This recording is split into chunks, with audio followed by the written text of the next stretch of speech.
Welcome to the Careers and Employability online guide to writing a winning CV. CVs are easy documents to produce, but difficult to get right. Before we begin our step-by-step guide to writing a CV, it'll be useful to run through some do's and don'ts. Okay, let's start looking at James Parker's CV as a typical CV that students produce and look at how we can make it better. This is James's CV. As you can see, James provides the essentials, but could sell himself much more strongly than is the case at present. If we look at his CV, we can see that he's made some fundamental mistakes.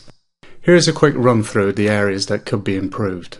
The words curriculum vitae could be deleted, as it's obvious what the document is. Personal details could be presented much more efficiently in relation to the space taken on the page.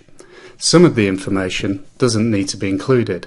Date of birth, nationality, and marital status is all optional information. Moving on to the education section. This needs to be presented in a different order. That is, degree first and working back in time. Always put the focus on information that is most relevant to your next step. In this section, the most relevant information relates to James's degree course, so this is what should take the lead.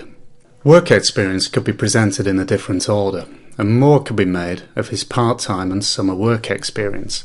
These are great vehicles to demonstrate skills to potential employers. His industrial placement is highly relevant to his next step, so really this needs to go on page 1. Same again for technical skills. The skills section itself is very superficial, and at this point is adding very little to his CV. The interest section is okay, but as we'll see, there's other information that could be included here. As a space saver, the full details of your referees needn't be provided at this stage, but it's not a problem if you choose to include them. Finally, the presentation is a little lackluster. This aspect could be worked on to make the CV much more attractive and inviting to read. So, those are some quick points about James's original CV. Let's get on with making it better, and we'll look at doing this section by section. Welcome to Part 2 of the Careers and Employability Guide to Writing a Great CV. In Part 1, we looked at James's original CV and highlighted the areas that could be improved. Here, we'll look at how James has worked on his CV to make it better. Firstly, personal details. This information needs to be prominent and at the top of page 1. This is where an employer would expect to find it, so don't tuck this information away at the bottom of the second page. James has included his address, telephone numbers, and an email address. If you're providing an email for contact, then to be sure to include an email account that you use regularly. Additionally, make sure that your email address looks and sounds professional. Remember, everything that is included on a CV says something about you as an individual. If your personal email is a little too personal, then set up a new account. This will be the one that you'll use for all your job-related correspondence. You can also see that some information, although optional, has been included. In this case, James has opted to include date of birth and nationality. Remember, this information doesn't need to be provided if you don't want to do so. Okay, moving on to the profile. There's some debate on the effectiveness of profiles. Some people like them, some people don't. However, in this case, James has opted to provide 3 key points that he wants the employer to know before they get into the detail of the CV. What James is trying to do here is summarise his key selling points before the reader gets into the body of the CV. Moving on to the education section. What you'll notice about this section is that the order and emphasis has been completely reversed from the original CV. Here the emphasis is directly on James's current course of study and is now providing some key information. In other words, some indication of the content of his degree and final year project. One big change to notice about this section is that GCSEs have only been given 1 line and a summary provided in relation to the number and level of passes. This isn't to say that these qualifications aren't important, it's just that they aren't as relevant to James's next step as his degree.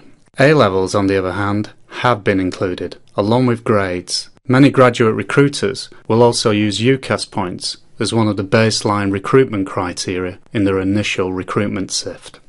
The next section to look at is the work experience section. This section focuses on James's industrial placement. This is given a separate billing, whereas in the original CV, this aspect of James's experience was lumped together with his other part-time and holiday work experiences.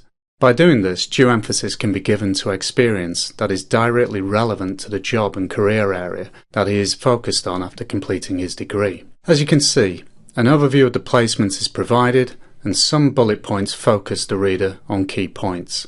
You'll notice that each bullet point begins with a positive verb, written in the past tense as this experience has already been completed.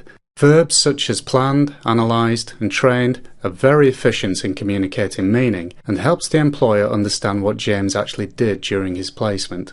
The key point here is that you should be aiming to focus the reader on tangible outcomes and achievements throughout your CV, and using these types of words are very effective in facilitating this. If we jump to page 2 for a moment, you can see that James has taken a similar approach but has provided less information. However, the key message here is to focus the reader on achievements and skills whatever the level or status of the job done. So, back to page 1. Let's look at the technical skills section that James has inserted into his CV. This is a section that is most relevant to students on technical degrees such as engineering or computing. Often employers in these industries will have some specific requirements in relation to knowledge, for example software, hardware and operating systems and the like. It makes sense to put this information on page 1. Again, it's all about focusing the reader on information that they will want to know. The next section to look at is the skills section. This section is an optional one, but James has decided to highlight some very specific transferable skills within his CV. The content of this section can and will change depending on the vacancy applied for.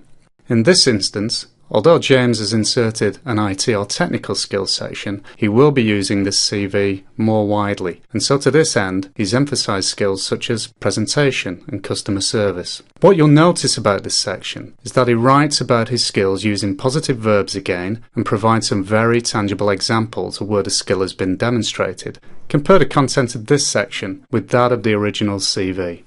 Okay, we're getting towards the end of the CV now, and hopefully the employer's still reading. An interest section is generally the final section to be included in a CV, but no less important for that. Don't dismiss what you do in your leisure time, as the activities that you carry out here can provide a great vehicle to demonstrate skills and achievements. In James's case, he's expanded a little bit on the information contained in his original CV, particularly in relation to the hiking club. Finally, references. The general rule here is that if you have space, you should be looking to provide the contact details of your referees. Just make sure you have their permission before including this information. And if not, then simply typing references available on request will be sufficient. So there you have it, CVs. Easy to write, but difficult to get right. I hope this guide has been useful to you, and that it helps you to produce a CV that does the job that it's supposed to do. In other words, get you the interview. That's a whole different ballgame, and we'll cover this in later Camtasia tutorials.